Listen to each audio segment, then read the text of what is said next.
Hello students, today I'll be delivering the first lecture with regards to the C programming, but in this lecture I won't be taking C programming directly. I'll be introducing certain basic fundamentals related to the programming and computers, and once we understand these fundamentals it will be easy for you to understand the programming concepts. All the contemporary computer designs are based on the proposal that was developed by John von Neumann at the Institute of Advanced Studies, Princeton.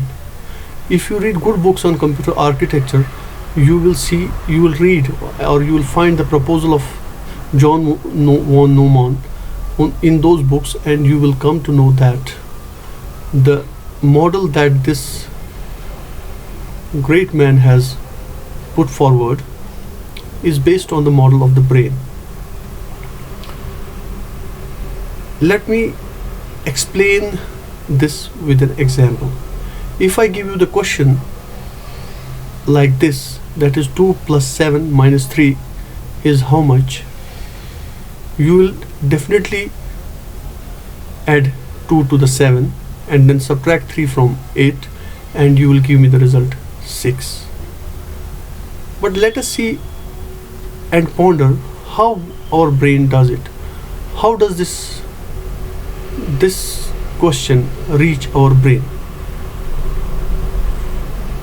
This question reaches our brain through ears, and once it goes through the ears, this question is remembered or stored in a memory, and once it is stored in the memory, the part of the brain that does calculations performs these operations, that is addition and subtractions, and generates a result which it communicates to others through by speaking with the help of a tongue.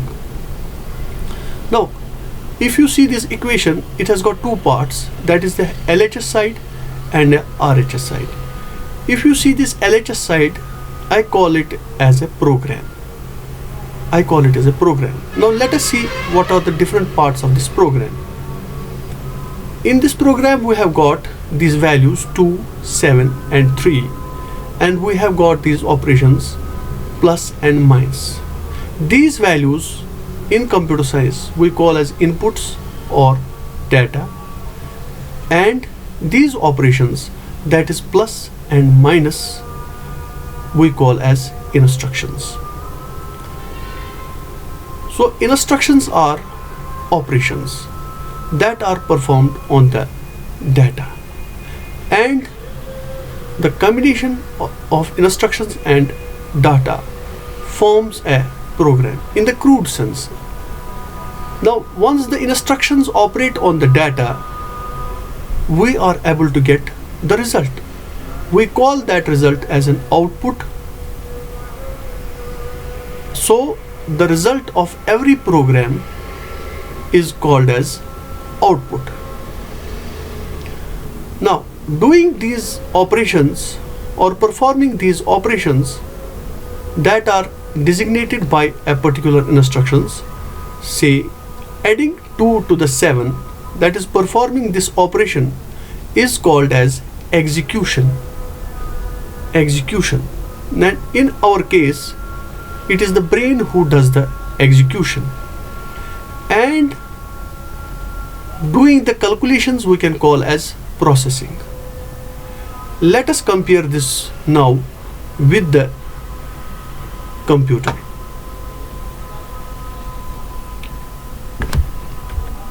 This is the block diagram of the modern digital computer.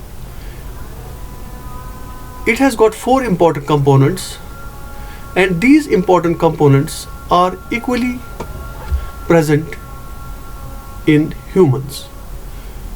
It has got an input unit through which you can give program, then that program is stored in a memory.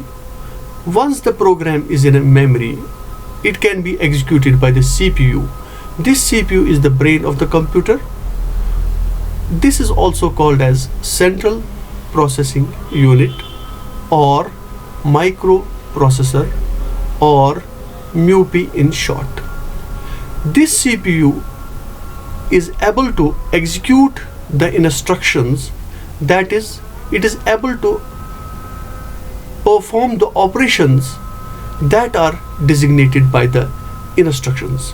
In our examples, in the example that I have given, the operations that were to be performed were addition and the subtraction. So the CPU does the operations as designated by the instruction and generates the results which it sends to the output device. In case of computers, input unit is the keyboard, something like ears of the human. Then output unit is something like tongue, through which the brain communicates the results. In case of computers, this is a screen on which the CPU sends its results, and memory of course is where the program resides. The CPU, it is essential for the CPU that the program should be present in the memory, which is to be executed by the CPU. The main important task of the CPU is now to execute a program.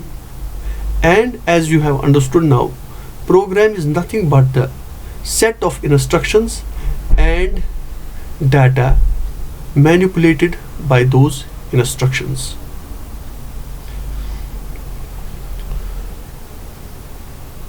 Next. Now we have understood what is a program. Program is a set of instructions and data manipulated by those instructions. Suppose we have a program P1, it consists of instruction 1, instruction 2, instruction 3 and instruction N. These instructions are executed by the processor or CPU. Executing a instruction means performing the operation designated by the instruction. Now what are instructions and who provides the instructions? Instructions are binary codes. Binary codes means it is a set of binary bits in the form of zeros and ones. And each instruction has got different parts that we'll see later. Now who provides these instructions? The manufacturers of the CPU provide us with the instruction set that a particular CPU or a microprocessor can execute. The CPU has the capability of executing only those set of the instructions that are provided by the manufacturer. And these set of instructions vary from one CPU to another. That is, the program written for one CPU cannot be executed on other CPU. This part I have also cleared. Which component executes the instructions? The CPU executes the instructions. Now, these instructions that are the binary codes that are used for writing a program form what we call as a machine language. Machine language is the language of CPU. It is also called as a first generation language or binary language. Machine language is set of zeros and ones, and through these zeros and ones it designates the instructions. This is the language of every CPU of the computers. This is a language that the computer understands and is able to do the operations only through these instructions. As I have already told, that program is a set of instructions. Now in machine language we only use zeros and ones to represent the instruction. Suppose we had the instruction of adding the two numbers, we can use the set of bits to represent the addition operation, and then we can use the set of bits to represent the two numbers. So these set of zeros and ones represents a machine instruction. And if you want to write a program, you have to write these machine instructions, and these machine instructions will be executed by the CPU one by one. Once the CPU has executed all the instructions, the program is said to be executed. Now, what are the advantages of using a machine language? The advantage of using the machine language is that it provides the efficient code, and since it is the language that is understood by the CPUs or computers, for this language we don't need to have a translation. The program written in a machine language has got certain disadvantages.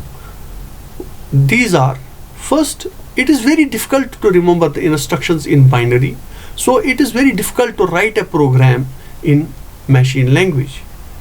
The program written in machine language is in the form of binary, so it is not understandable. It simply appears the combinations of zeros and ones. It is very difficult to remove the errors from such a program, and removing the errors from a program is called as debugging. For writing a program in machine language, the knowledge of the machine architecture is important, and again, the machine language of one CPU is different from another CPU, so it is machine specific. That means one CPU cannot execute the instructions of another CPU. Now, since we have understood the disadvantages of the machine language, what is a way out of this? The way out would be, we should be able to write the programs in the human understandable form or in a language that is used by humans. But if we write a program in a human understandable language, it will have certain problems. The biggest problem is that the computer's own language is language of zeros and ones, that is the machine language. It won't be able to understand that program. It is something like that if I start giving my lectures in Chinese, you won't understand that if you won't be knowing Chinese. So how do you overcome that limitation? You need a translator for translating the program that is written in a different language to the language of the computers. We will be seeing those translators later. But up to this point, I want to make it clear that the language of computers is machine language, and it is nothing but set of zeros and ones, and the computers are not able to understand more than this language. Now, what are the other possibilities, or how do we overcome the difficulties associated with the machine language? We need to create or design other set of languages for writing the programs. What are the possible options that have been developed by the developers or language developers? Some of the options are assembly level language, high level language, and 4GLs. The assembly level languages are called as second generation languages because they were developed after machine languages, seeing the limitations of the machine languages. Then afterwards we developed high level languages, and after that we had a set of languages called as fourth generation languages. Assembly languages, as I told you, they are second generation languages. Then high level languages are third generation languages. Then next we had 4GLs and 5GLs. So it will be easy for us for writing the programs in an assembly level language or in a high level language or in a 4GL. Now let us see the format of the instruction that is in the written in the assembly level language. The instruction that we discussed so far right from the beginning was the add instructions. In the machine language, if you remember, it was nothing but a combination of zeros and ones. But in assembly language, you don't use zeros and ones. You use something called mnemonics. These mnemonics represent the operation. Here the mnemonic is add, and it instructs the CPU that it has to do addition operation by adding these numbers, number 1 and number 2. In previous example, you have seen the same instruction in a binary format. Let me go back to the previous slide. That is this. This instruction is in binary. Now the same instruction has been written in assembly level language. We write an assembly level program by using the instructions of the assembly level, and the set of the instructions that forms the assembly level program. But we need a translator that translates this language into the machine language, because this language won't be understandable by the computers. So it needs a translator. We'll see the translator later. But this program is understandable. It is easier to debug because it is in a language that is humanly understandable. Next, we have something called as high level language.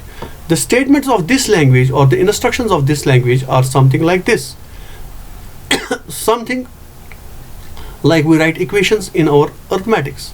This is more humanly understandable because C, that is the where the result is stored, is something number 1 plus number 2.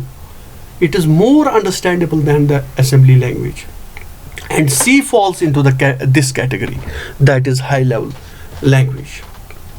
Next, we have got what is called 4GL, and if you see the statements of this language, they are somewhat like human languages. This is a statement of a language called SQL, which is a 4GL.